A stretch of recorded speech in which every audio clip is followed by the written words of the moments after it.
tell me a little bit about, acquiring new customers in this space. What are the challenges in that world?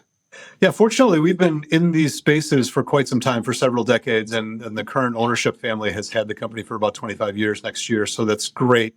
So we have a good set of customers in those spaces, and very often engineers leave from one construction company, they will go to a different construction company. So we do get quite a bit of word of mouth.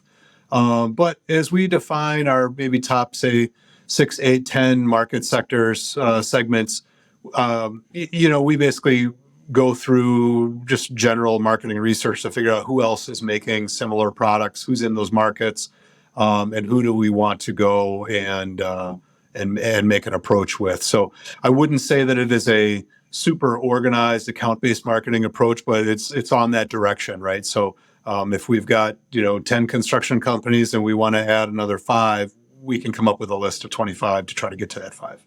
And is it a very competitive space that there's a lot of competition? It is. I mean, it's a big space. There are some large manufacturers who make similar things. But when you really peel the onion away a little bit, each manufacturer is a little bit different.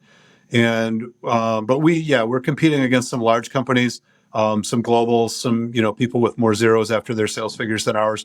But with that said, because of our size, we're a small company, we are able to deliver a very high level of service and custom engineering. So we do, if you visit our website, you'll see some stock products, and that's great. We're building out that line of stock products. So those are, with quotes around it, off-the-shelf products.